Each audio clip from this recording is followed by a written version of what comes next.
Originalmente produzida para televisão, esta série apresenta evidências que provam a autenticidade da Bíblia Sagrada.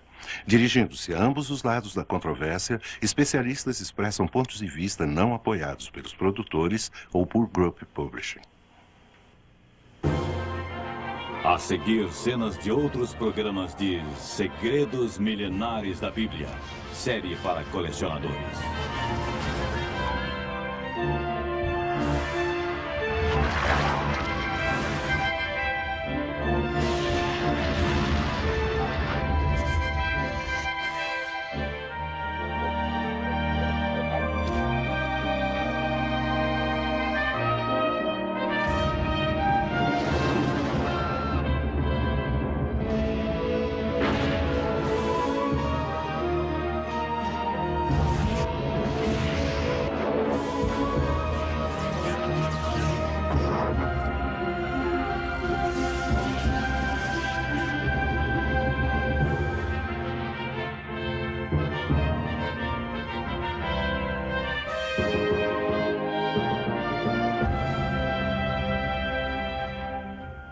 Viajaremos agora nas páginas do primeiro registro histórico contínuo da humanidade, o livro chamado A Bíblia Sagrada.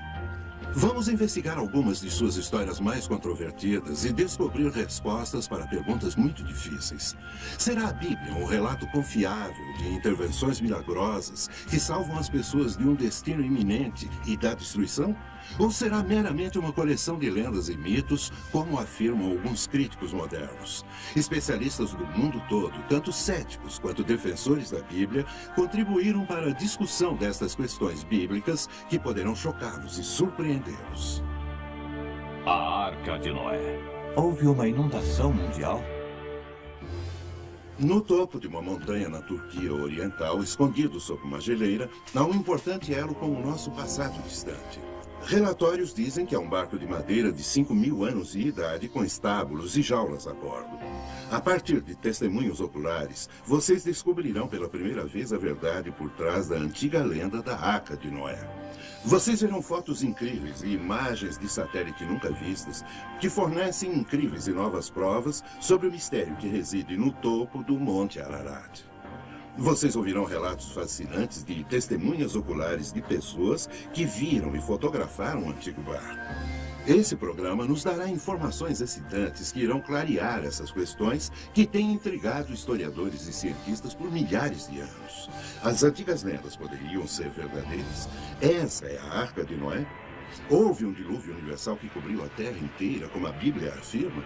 E como teria sido para Noé e sua família enfrentar a maior catástrofe que o mundo conheceu? Realmente aconteceu um grande dilúvio universal? Nesse caso, de onde veio a água e para onde ela foi? Admitindo-se que os fósseis de plantas e animais podem provar que houve uma inundação global que destruiu a humanidade na época de Noé, não seria lógico admitir que haveriam artefatos humanos nas camadas sedimentares ou nos depósitos de carvão representando essa civilização pré-diluviana? Se não conseguimos achar tais artefatos, então essencialmente a história do dilúvio de Noé é pura ficção. Onde estão as evidências desses artefatos humanos? Nossa busca pela Arca de Noé não pretende ser uma missão religiosa. Acima de tudo, essa é uma busca arqueológica para determinar se este antigo mistério é verdade ou fábula. Enfim, nossa busca é para encontrar a própria Arca. A Arca é provavelmente o artefato religioso mais conhecido e mais debatido do mundo. Pesquisadores e estudiosos da Arca levantaram muitas perguntas sérias e controvertidas sobre sua possível descoberta. Os avistamentos relatados da Arca no Monte Ararat, na Turquia, são delírios de fanáticos religiosos?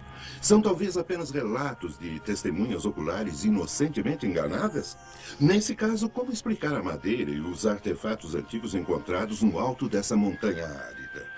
Durante muitos anos pensamos que as respostas finais a essas perguntas estavam perdidas no tempo. Mas agora tecnologias científicas modernas e explorações arqueológicas estão começando a desvendar muitos dos segredos da história de Noé, há muito esquecidos. Algumas pessoas argumentam que a história da inundação global de Noé, assim como grande parte da Bíblia, não passa de antiga lenda com pouca base na verdade. Mas quando cientistas e linguistas partiram em busca de fatos, surgiram achados surpreendentes. Charles Berlitz, autor de vários livros, incluindo O Barco Perdido de Noé, é um renomado linguista e tem estudado o relato do dilúvio de Noé detalhadamente. A história de Noé e do dilúvio são praticamente idênticas em todos os diferentes tipos de linguagens antigas, seja persa, babilônica, egípcia antiga, chinesa, sânscrito. A única coisa que muda, ocasionalmente, é o nome de Noé.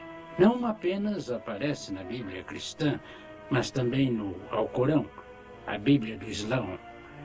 Lá é contada a história de Noé, ou Nu em árabe, que escapa do dilúvio em uma arca com sua família. Esses relatos certamente ajudam a apoiar a lenda de Noé, mas existe alguma evidência arqueológica que fundamenta essas histórias? O relato do dilúvio é encontrado em tabuletas cuneiformes babilônicas, acadianas e sumerianas que agora se encontram no Museu Britânico.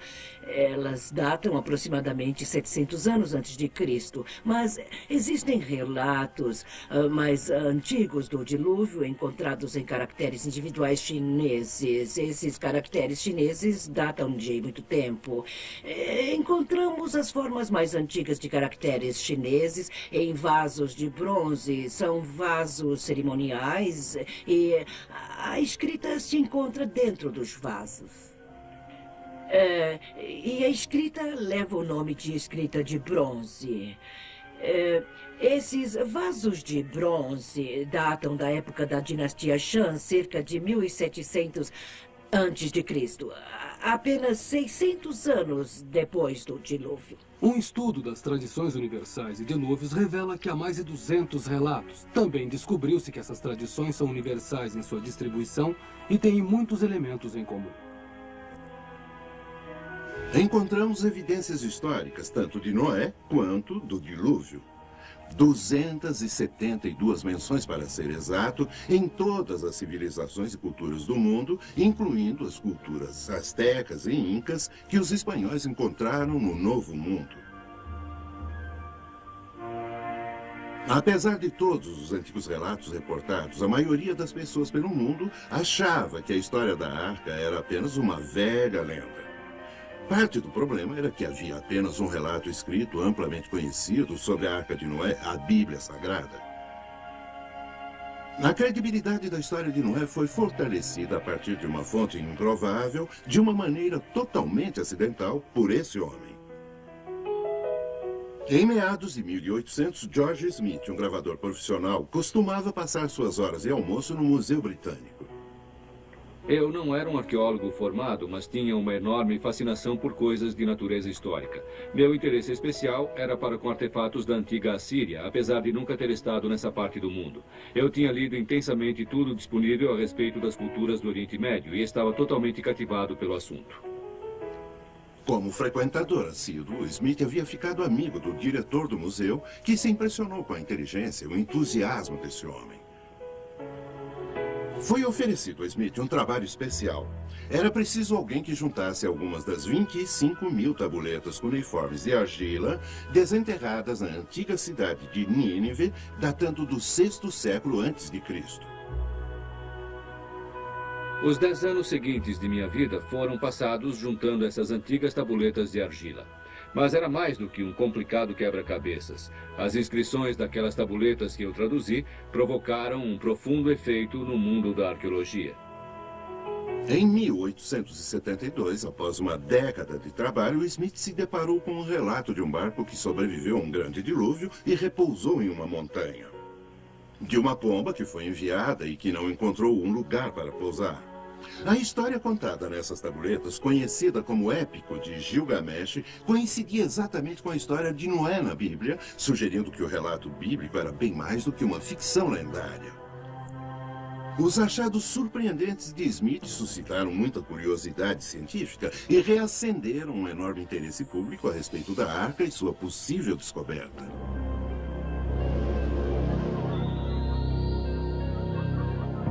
De acordo com a Bíblia, ninguém acreditou em Noé e seu aviso de um grande dilúvio. Então, quando tudo começou, os espectadores que estavam ocupados ridicularizando Noé e sua família não se preocuparam quando a chuva começou a cair. O aguaceiro foi muito além do que podiam ter imaginado.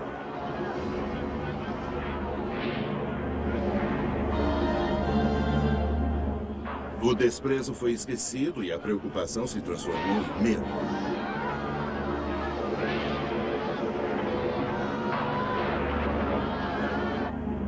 Mesmo entre os 8 a bordo, a incerteza crescia.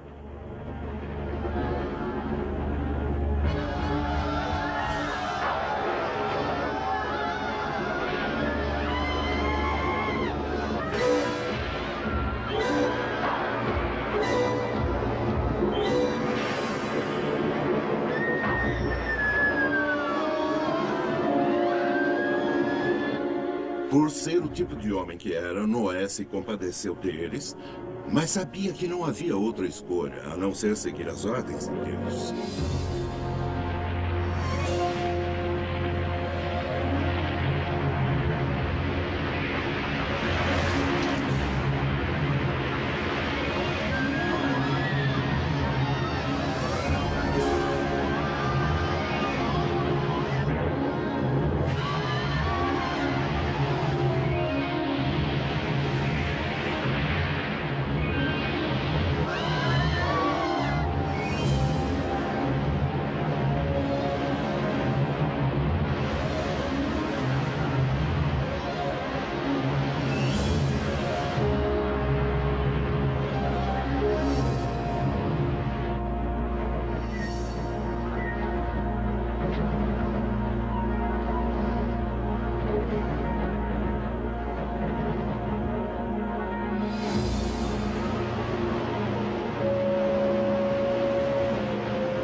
Ficou escuro e nublado durante a longa tormenta.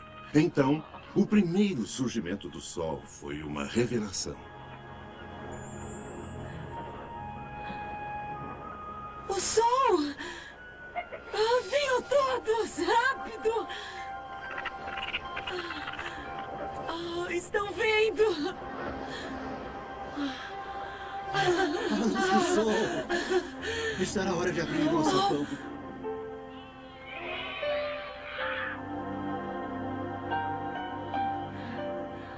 Finalmente.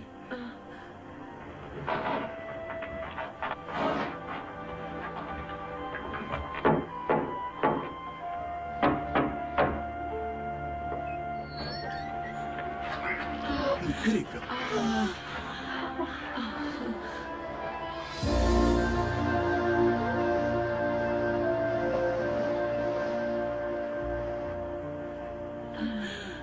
Então, podemos sair logo da arca? Não, ainda não. O senhor revelará os seus planos quando chegar a hora. De fato, eles continuariam a flutuar na arca por mais 7 meses. Havia apenas 8 passageiros humanos a bordo da arca, mas havia milhares de animais para serem alimentados e cuidados durante os muitos meses no mar. Parece uma tarefa quase impossível. Poderia ter sido feito? Dentro da arca, é de se esperar que fosse muito escuro, principalmente por causa da tempestade. Sob tais condições, os animais da arca provavelmente comeriam menos, dormiriam mais e, em muitos casos, seria de se esperar que hibernassem. Combine essa quietude com falta de alimentação, sono, escuridão. Tudo isso se juntaria de modo que a família de Noé seria mais do que adequada para cuidar dos animais até por um ano.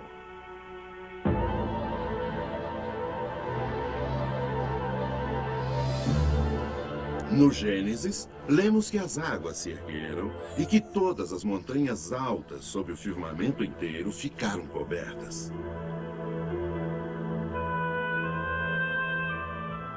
As inundações são um fenômeno natural da natureza. Poucas partes do mundo estão livres de seus efeitos devastadores, mas o relato bíblico do dilúvio de Noé fala a respeito de um grande desastre universal, um dilúvio global requerendo bilhões e bilhões de metros cúbicos de água. Podemos achar alguma prova de que realmente aconteceu? Inundações grandes e pequenas são parte integrante da natureza deste planeta. Existem muitas indicações de inundações na antiguidade, mas pessoalmente questiono uma única e poderosa inundação cobrindo a Terra inteira com água durante 150 dias. Existem muitas evidências de uma catastrófica inundação universal. A maioria dessas evidências está nos registros fósseis. Fósseis de animais e peixes no mundo todo foram encontrados enterrados em posições de natação, repentina e catastroficamente preservados em um dado momento. Um dos achados fósseis mais fascinantes que mostram animais em posição de natação incluem rinocerontes, hipopótamos e zebras queimados em cinzas vulcânicas em Nebraska. E na Escócia, toneladas de peixes foram encontradas em posição de terror, barbatanas esticadas e olhos protuberantes. Um outro cemitério de fósseis em Geiselstadt, Alemanha, mostra uma mistura de plantas e insetos de todas as zonas climáticas. Quando esses tipos de fósseis são encontrados juntos, costuma indicar uma inundação global e enterro rápido. Em uma inundação global que destruiu toda a humanidade, certamente se esperaria encontrar alguns artefatos da civilização anterior ao dilúvio de Noé. Então, o que o registro fóssil mostra? Artefatos humanos pré-diluvianos foram encontrados? A resposta parece ser sim. Esse pote de ferro, agora exposto no Museu de Arkansas, foi encontrado incrustado em um pedaço de carvão na fábrica de energia elétrica municipal de Oklahoma em 1912.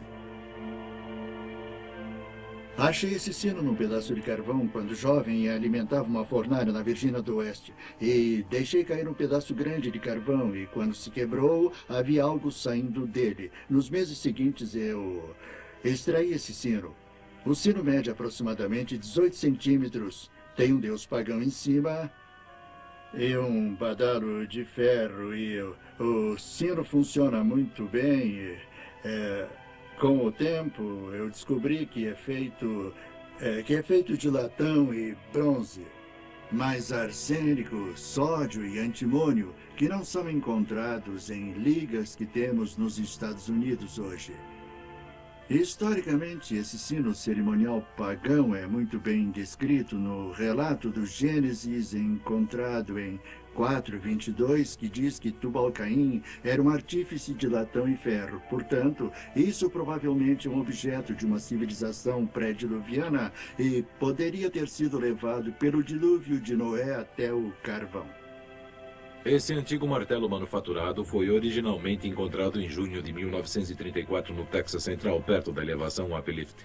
Eu levei esse artefato ao laboratório TEL em Columbus, Ohio, o mesmo laboratório que analisou as pedras da Lua. A análise dos elementos mostra que é 96,6% ferro, 0,74% enxofre e 2,6% cloro. Os físicos nos dizem que, sob as condições atmosféricas de hoje, não se pode combinar cloro com ferro metálico e, no entanto, aí está. Pesquisas indicam que a atmosfera pré-diluviana é a única explicação plausível para o forjamento dessa liga metálica. Devido às condições pré-diluvianas da época de Noé, esse martelo foi forjado na geração de Tubal-Caim e Noé e depositado no dilúvio universal da época de Noé. E quanto ao próprio Monte Ararat, onde a Bíblia afirma que a arca pousou? Se ele tivesse sido submerso, como a Bíblia diz que todas as montanhas foram, podemos ver alguma evidência de que isso realmente aconteceu? Notei duas coisas em particular no Monte Ararat, de um ponto de vista geológico, que indica que essa montanha vulcânica de 5.200 metros esteve embaixo d'água. Primeiro é a ocorrência em cima do Monte Ararat chamada de almofada de lava. A almofada de lava é uma formação particular que ocorre quando a lava fundida emerge da terra abaixo d'água. Isso indica que a montanha esteve embaixo d'água. Em segundo lugar, encontramos cristais de sal no Monte Ararat que só poderiam ter se formado embaixo d'água.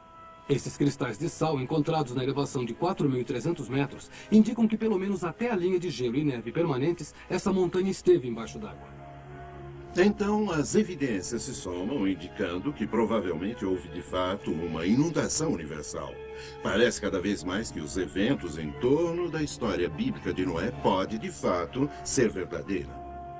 O devastador dilúvio universal de Noé, juntamente com os legendários 40 dias e 40 noites de chuva, é uma das histórias mais duradouras e dramáticas da Bíblia.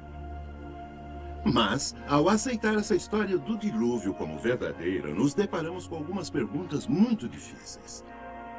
De onde veio toda aquela água?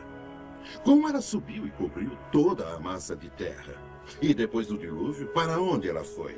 Lembrem-se, não estamos falando aqui de uma pequena quantidade de água. A Bíblia diz que ela era suficiente para atingir 6 metros acima do pico da montanha mais alta.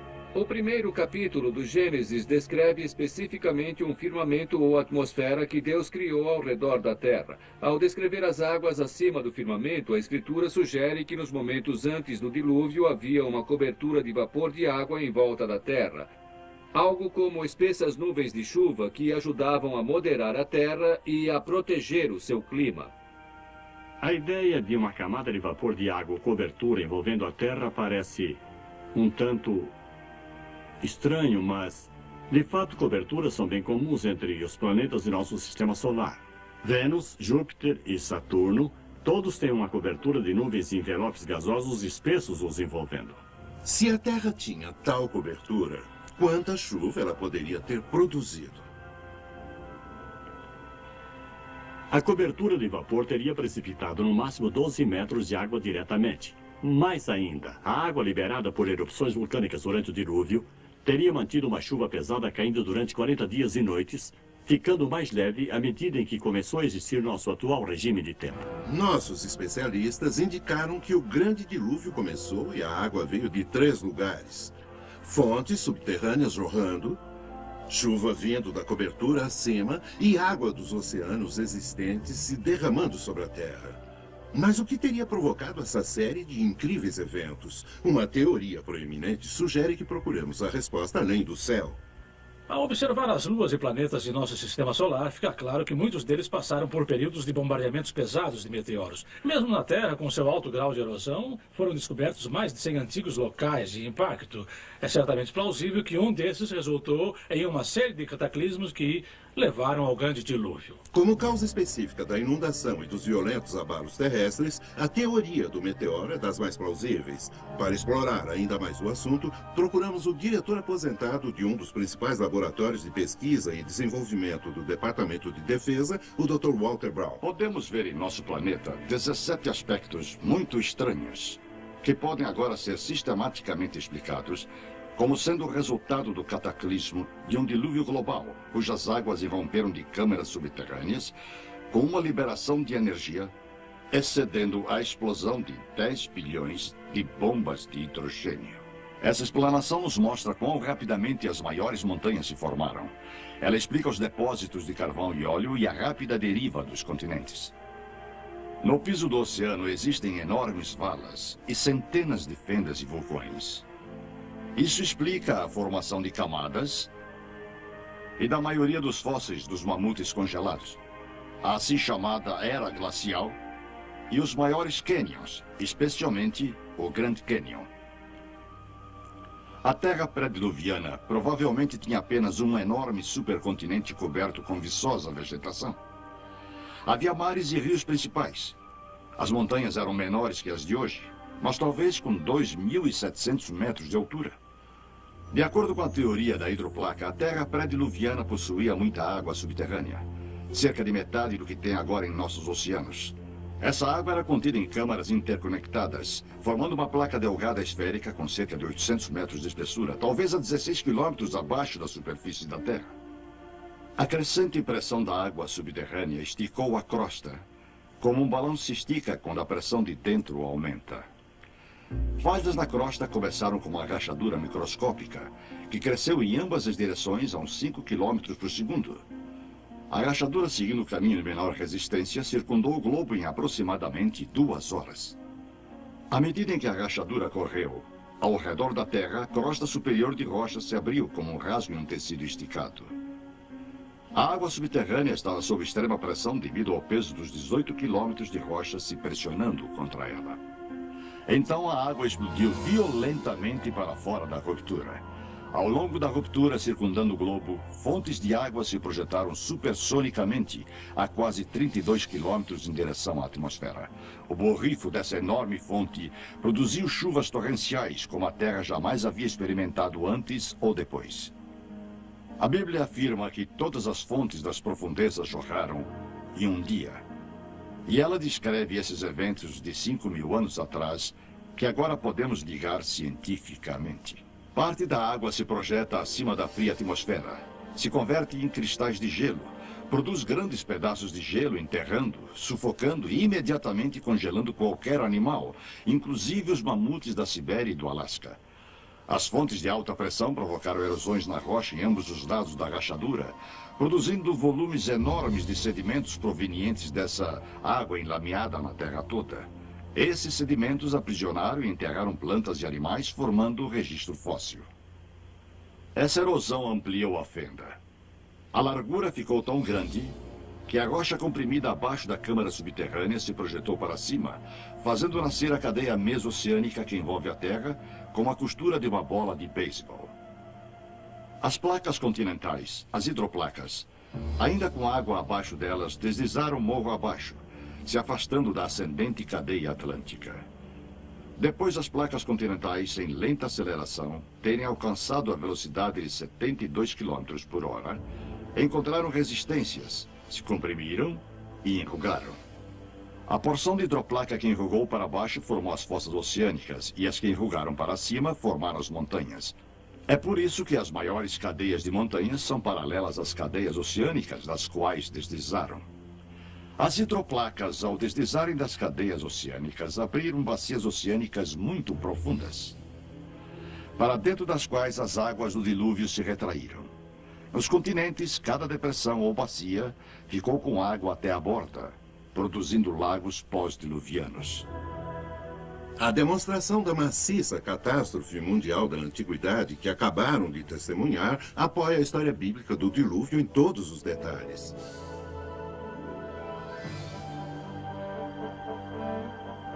Durante sua longa provação no mar, Noé e sua família tinham a sua fé, mas muito poucas respostas. Quanto tempo iria durar a inundação? Encontrariam terra antes de ficarem sem comida para si e para os animais? Se tiver terra lá fora, ela encontrará.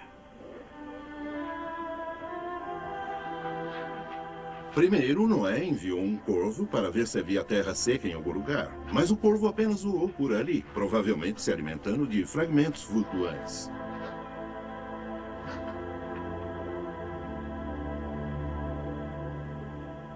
Então Noé enviou uma pomba da arca para buscar terra seca que pudesse ter aflorado acima da superfície da água. Mas a pomba voltou, não tendo encontrado um lugar de repouso. Mais tarde, a pomba foi enviada novamente. Dessa vez, ela voltou segurando um ramo de oliva em seu bico, indicando que a água do dilúvio tinha baixado.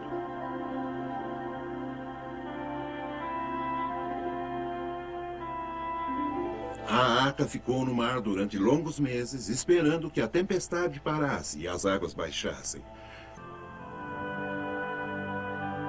Agora, 8 meses após o dilúvio começar, outros picos de montanhas descobertos começaram a ficar visíveis. Noé e sua família seguiram as ordens de Deus e continuaram a bordo da arca para sua segurança e a dos animais. Era seu único lar e abrigo.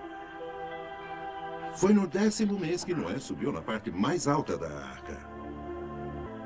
Ele subiu no teto para poder ver em todas as direções de onde a arca tinha pousado. A paisagem deserta ainda mostrava a fúria da inundação devastadora. Ainda se passaram mais 6 dias antes de Noé achar seguro o bastante para sair da arca.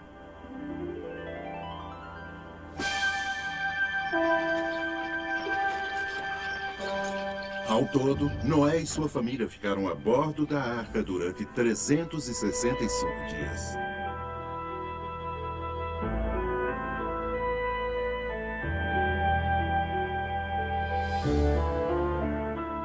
E E as criaturas da terra foram libertadas novamente. A confiança de Noé no comando de Deus foi um enorme ato de fé, mas foi uma fé bem recompensada.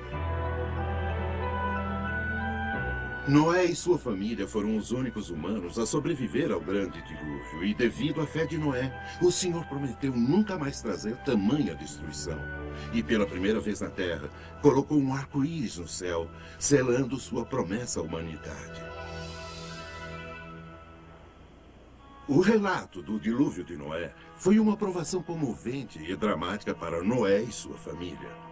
Mas podemos encontrar alguma verificação científica de quando o dilúvio ocorreu e alguma documentação com relação ao arco no céu? Todas as datas que são dadas na Bíblia, especialmente aquelas dadas por Noé, são baseadas na Lua e no Sol. Podemos, com a astronomia e o conhecimento que temos hoje, voltar e duplicar com precisão o que ele viu no céu. Ao fazer isso, descobrimos que Noé entrou na arca num domingo, 14 de maio de 2345 a.C. O relato bíblico nos diz que Noé deixou a arca depois de ficar nela 365 dias. No segundo dia, depois de sair da arca, ele construiu um altar e um grande arco apareceu no céu. Ao examinarmos o céu naquele ano, descobrimos que houve um eclipse solar ao alvorecer, um fenômeno terrível e assustador. Um computador pode mostrar o que ele viu no céu naquele dia. Gostaria que seguissem comigo por alguns minutos enquanto duplicamos os eventos que Noé viu. Olhando para esta tela, vocês verão o horizonte. Em outras palavras, qualquer coisa abaixo desta linha está abaixo do horizonte ou o que Deus teria visto. Acima do horizonte seria o que Noé teria visto. A grande mancha é o Sol. Nós estamos progredindo para 4h54 da manhã. O Sol está começando a nascer. 5h08. Notem como o Sol está subindo e, ao mesmo tempo, a Lua está começando a ocultá-lo. Nós movemos para 5h22. Vocês veem como está começando a se formar um arco no céu? Um lindo arco? Então movemos para 5h30 da manhã. E temos um arco que está começando a desaparecer novamente. Mas isso teria sido muito mais espetacular porque o Sol encurva os raios de luz ao se aproximar do horizonte. Portanto, teria sido uma visão assustadora para Noé. Igualmente espetacular no céu do ocidente, se teria visto um arco-íris, talvez. E aí vocês têm, precisamente no computador, o que Noé viu naquele dia. Apesar do bíblico dilúvio global ainda ser debatido nos círculos científicos, uma catástrofe universal explica melhor a maioria dos fatores físicos da Terra. Igualmente convincentes são os artefatos encontrados no carvão e depósitos sedimentares, assim como os quase 300 relatos culturais de inundações e a evidência astronômica. Todos eles concordam e apoiam o relato bíblico do dilúvio. Essa história é mais do que um relato de um homem, sua família e um zoológico cheio de animais sobrevivendo a uma catástrofe mundial num grande barco. É o relato do julgamento de Deus de um mundo cheio de pessoas que seguiram seu próprio caminho, e da proteção misericordiosa de Deus para com os poucos que o seguiram. Deus ainda quer que tenhamos fé ao segui-lo. Se ele estivesse mandando fazer uma arca hoje, você estaria trabalhando ao lado de Noé ou você seria um dos céticos?